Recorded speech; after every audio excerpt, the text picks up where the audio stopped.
El Pequespacio. Solo para bebés, mamás, papás, niños, niñas, abuelos. A 22 minutos de la 1 de la tarde seguimos en los sábados al sol, inauguramos nuestro Pequespacio y con las ferias del libro que están ya emergiendo por toda la región, como cada primavera. Beatriz Osés es uno de esos regalos que la vida ha traído a nuestra región. Nació en Madrid en 1972, se licenció en periodismo y ejerce como profesora de lengua y literatura en los institutos de la región, aunque ahora está de excedencia dedicada a su gran pasión, la literatura. Como escritora ha publicado sobre todo obras infantiles como cuentos como Pulgas, El cuentanubes, Las flores de la luna o El secreto del oso hormiguero.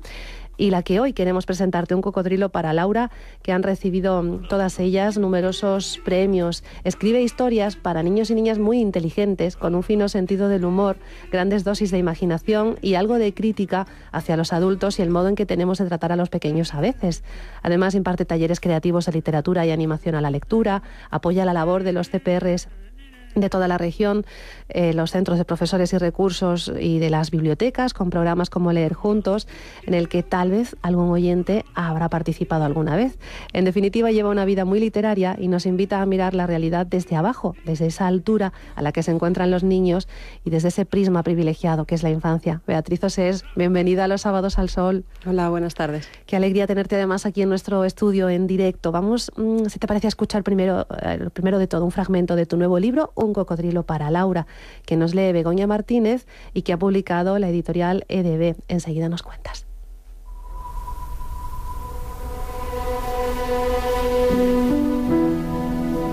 Laura, por favor, baja de ahí arriba. Es peligroso, cariño. Tienes que hacer caso a los bomberos y no te pasará nada. Chilló con todas sus fuerzas. Si la hubieran tenido en cuenta, se hubieran interesado por saber cómo se sentía, cómo se encontraba, quizá Laura no hubiera escalado el semáforo de la calle Garibaldi, una tarde de finales del mes de abril. Pero nadie se lo había preguntado. Tan solo le habían anunciado que su madre había muerto en un accidente de coche.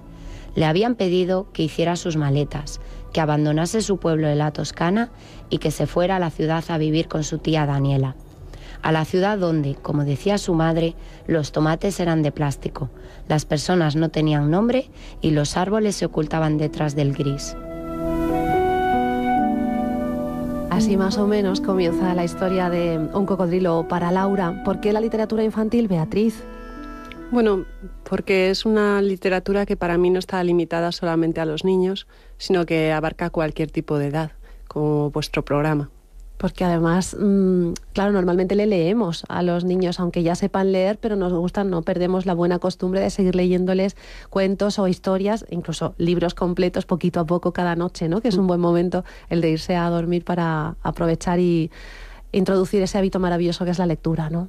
Sí, yo creo que la hora de la noche es el momento idóneo para leer con los niños y para leerles lo mejor posible.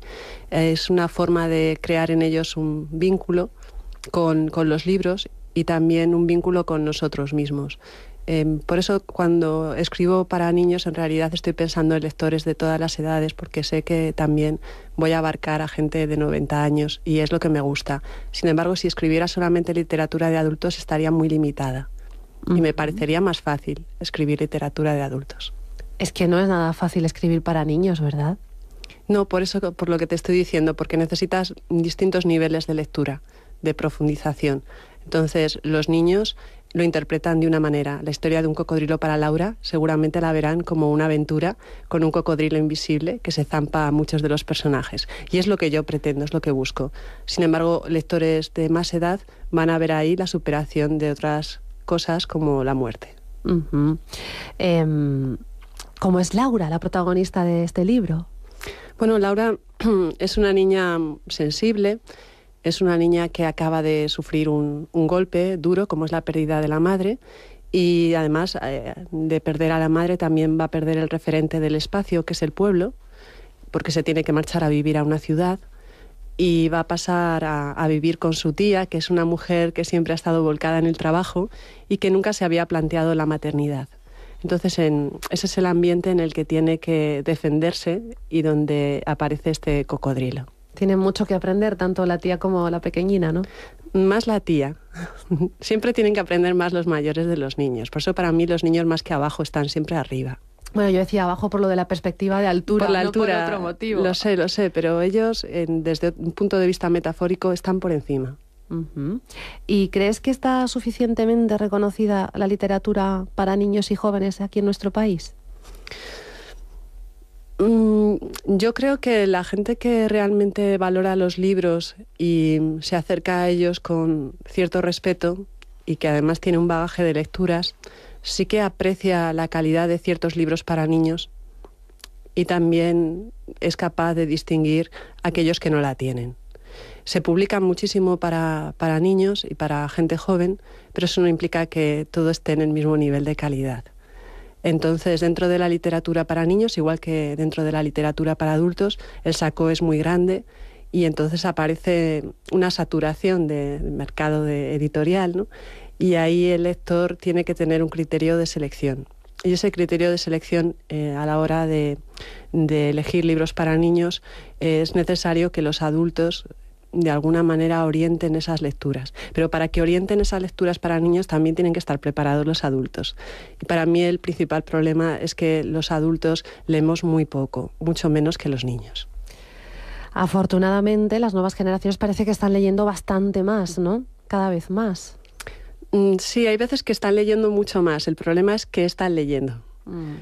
Porque hay veces que tú llegas Hace poco estuve en la FNAC, ¿no? en Madrid, y cuando entré en el apartado de infantil, ¿no? dedicado a niños, había tal sensación de caos, de colores, de títulos, de libros que se mezclaban con juguetes, que era muy difícil elegir y buscar qué libro podía ser el adecuado, ¿no? O el que tú en ese momento querías, porque hay una avalancha, como digo, de publicaciones.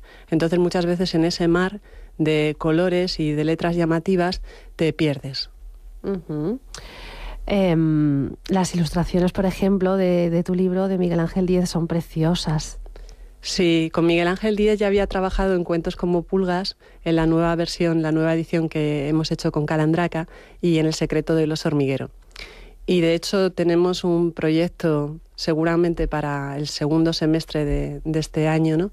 con Calandraca para publicar un nuevo poemario. Y el poemario se titula Lo que saben los erizos.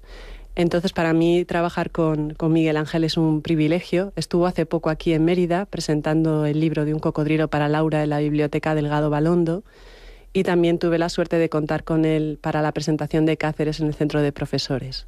Es que ahora estáis en temporada alta, con las ferias del libro bulliendo por toda la región. Tenemos a todos los escritores que afortunadamente vivís aquí con nosotros, convivís en nuestro día a día, de presentación en presentación, ¿no? Afortunadamente. Sí, bueno, yo en realidad intento hacer, de los libros hago poquitas presentaciones generalmente en Extremadura. Suelo hacer una en Cáceres, otra en Mérida. Algunas veces también en alguna feria del libro, como el año pasado en Cáceres. Pero en general, como las presentaciones las cuido mucho y me lleva tiempo organizarlas, me gusta que en ellas haya música, que me acompañen músicos. Aparte, intento siempre que venga el ilustrador, y los ilustradores con los que trabajo, por desgracia, no viven aquí. Viven en Madrid, como es el caso de Esther García, aunque sea cacereña, o viven en Alicante, y el próximo ilustrador con el que estoy trabajando, que también es una gozada, es un artistazo, es del País Vasco, con lo cual poder organizar las agendas y las formas de hacerles llegar hasta aquí no es tan sencillo. Es complicado, pero bueno, ¿cómo puedes tener tantas publicaciones pendientes, madre mía, si se supone que estamos en crisis? Bueno, tengo cuatro pendientes para este año y para el 2015. Y bueno, espero tener poco a poco, tener alguna más. Desvélanos alguna de esas ideas que están ahí ya en impresión prácticamente.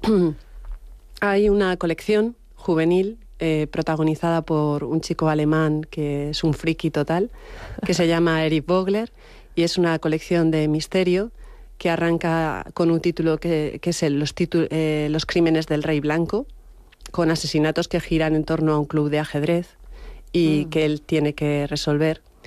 Ahí también hay una relación que me gusta mucho con otro coprotagonista que se llama Albert Zimmer y que es un tipo muy especial, muy misterioso, como Eric Vogler es tan friki, dentro de sus paranoias sospecha que este tipo con el que tiene que compartir aventuras, ¿no?, por obligación, ya que su abuela los ha unido de forma irremediable, pues sospecha que él es un vampiro. Entonces toda esta relación a lo largo de la trilogía, de los 3 títulos que he escrito, para mí es muy divertida, porque se mezcla el humor con los temas de misterio, con lo paranormal, porque también aparecen fantasmas en un momento dado, y con la resolución de los casos de asesinato, ¿no?, en estilo Agatha Christie, en esa línea. ¿Por qué le ha dado en los últimos años a los adolescentes por los vampiros y por los zombies? ¿Y de dónde ha venido esta moda y esta pasión inusitada por unos seres que así a priori pues no son tan agradables para tenerlos así cerca de nuestro mundo, nuestro universo? No, bueno, yo creo que todos los temas que están relacionados con la muerte, con el más allá y con lo que desconocemos, con lo que nos da miedo, pues han sido de siempre interesantes. Lo que ocurre es que en el caso de Eric Vogler, el tema de los posibles vampiros, ¿no?, en concreto, es un tema que está caricaturizado, porque en realidad yo nunca digo a lo largo de los libros, no acabo de... Hay un juego ahí que es el que me gusta, el que me parece interesante, con la posibilidad de que sea un vampiro. Pero no lo estoy afirmando con rotundidad, ¿no? Son simples sospechas. Y eso es lo que me gusta, porque el miedo está siempre en nuestra cabeza. Claro, pero ese suspense, ¿no?, quizás se ha perdido en los últimos años, tanto en el cine como... Es como todo demasiado evidente, demasiado... van pues a lo desagradable, ¿no? Por ejemplo, en el cine me vienen imágenes de películas así que han tenido mucho éxito y que rozan lo gore, ¿no? En cambio, esa magia que había con el suspense, sí, de películas Hitchcock, por ejemplo, en blanco, ¿no?, y negro, claro, se nos viene a todos rápidamente. Eso se ha perdido en este principio de siglo, o al menos no se ha cultivado tanto como estos otros géneros de los que hablábamos, ¿no? Bueno, en la colección de Eric Vogler yo sí que intento recuperarlo, rescatarlo o al menos conservarlo, porque a mí el misterio siempre me gusta por lo que no se enseña. En el caso del misterio del gato negro, que es el libro que inauguró la colección de Tigres de papel de la editora Regional, realmente cuando se habla de la muerte de la protagonista, de Irene Conti, yo en ningún momento describo cómo ha muerto, porque me interesa más que el lector lo pueda imaginar, ¿no?, que esté en su cabeza, que seguramente el terror será mucho mayor de lo que se pueda encontrar en las líneas del libro. Eso es lo que me parece interesante, que el lector también participe construyendo parte de la historia. Y por eso en la colección de Eric Vogler prima el suspense y lo misterioso frente a lo que tú puedas considerar como gore, ¿no? Eso es algo que no está dentro de mi línea de escritura ni de creación, porque considero que es mucho más valioso que el lector vaya rellenando ciertos espacios que el escritor deja abiertos en la novela. Claro, es que si no podemos pensar, si nos lo dan ya todo hecho, ¿dónde está la magia de la literatura? Es como el tema del erotismo, ¿no? Resulta mucho más erótico algo que está en parte cubierto que algo que se muestra de forma, ¿no?, rotunda. Claro, va todo muy unido. Lo mismo ocurre con el misterio y con el miedo. Da mucho más miedo una caja entreabierta que una caja abierta del todo. Volviendo a la historia de Laura, ese cocodrilo para Laura, sí. Es que claro, no podemos desvelar mucho, no podemos, pero ¿hasta dónde podemos invitar a los oyentes a leerlo? Por ejemplo, es a partir de 10 años más o menos, ¿no?, la edad recomendada, aunque algunos críos podrán hacerlo antes, seguro. Sí, críos que sean buenos lectores, yo he visto con 8 y 9 años leer el libro y disfrutarlo, y además pasarlo muy bien. Yo lo recomiendo también a los adultos por lo que te comentaba antes, porque hay una doble lectura ahí y porque también se está hablando, que era el reto que yo me planteaba con un cocodrilo para Laura y por el que lo escribí, se está hablando del tema de la muerte desde el humor, que no es algo tan frecuente, y desde la ternura. Intenta ser un libro sensible, ¿no?, pero al mismo tiempo divertido. Y para nada considero que el libro sea triste. Para nada. Si ya decíamos que tiene un humor muy fino. Tiene un humor curioso y además a mí las partes que más me divertían, lógicamente, como escritora, eran los momentos en los que el cocodrilo se zampa a estos personajes que en su mayoría, ¿no?, son bastante cretinos, ¿no?, porque todos de alguna manera hemos deseado tener en algún momento a nuestro lado un cocodrilo que hiciera lo propio, ¿no? Con algún indeseable que conocemos. Entonces esas partes yo creo que está muy bien recrearse en ellas y poder reírse en la historia, ¿no? Ese es el reto, de abordar un tema serio. Claro, pero luego está esa trama enredosa, sí, y en la que hay que ir averiguando qué es lo que está pasando con todos los desaparecidos, ¿no? Y, en fin, hay mucha miga sí, porque además, claro, cuando van desapareciendo estos personajes que son comidos por el cocodrilo invisible, rápidamente la policía entra en acción y se desarrolla como si fuese una película de persecución y de viaje, ¿no? Porque Laura quiere regresar al pueblo. Entonces toda esa parte del tren, de la estación de tren, de la huida, ¿no? Para mí es una parte de mucho movimiento. Es un libro que tiene un buen ritmo a la hora de leer. Y además el que esté situada en Italia y todos los personajes sean italianos nos recuerda también mucho la literatura de Gianni Rodari, a quien me imagino que admirarás un montón, ¿no? Sí, de Rodari tengo unos cuantos libros y además bastante leídos. Es un autor que siempre recomiendo a los profesores y a los maestros para que lean su gramática de la fantasía y sus ejercicios de fantasía, ¿no? Porque me parece una persona que ha aportado mucho al mundo de la creatividad y también a la parte de escribir en el aula, ¿no? De crear con ellos. Entonces, sí, muy recomendable. Sí. Y también recomiendo a Italo Calvino, porque esa escena del semáforo en la que Laura se sube, ¿no? Es una escena que también viene dada por mi lectura del Barón Rampante, que es otro libro que recomiendo. Pues con esas recomendaciones nos vamos a quedar. No sé si tienes algún taller pronto al que podamos unirnos o invitar a nuestros oyentes. Bueno, realmente tengo un curso para profesores en el Centro de Profesores de aquí de Mérida, que comienza el lunes por la tarde, de animación a la lectura, y me voy a centrar en esta ocasión en álbumes ilustrados y en otros libros mágicos para jugar. Qué bien, pues cómo nos llena y cómo nos enorgullece tenerte aquí, tenerte tan cerquita, que no te hayas tenido que ir a Madrid ni a ningún otro lugar para poder crear, que puedas hacerlo desde aquí, desde Extremadura, y que tengas tantos títulos pendientes de publicación en tiempos tan duros para la cultura en general. Beatriz Ossés, Un cocodrilo para Laura. Recomendamos a nuestros oyentes esa lectura, publicada por EDB, y muy pronto, en cuanto tengas la primera impresión de esos otros libros, volvemos a encontrarnos aquí en el Peque Espacio para contarlo a nuestros oyentes, ¿vale?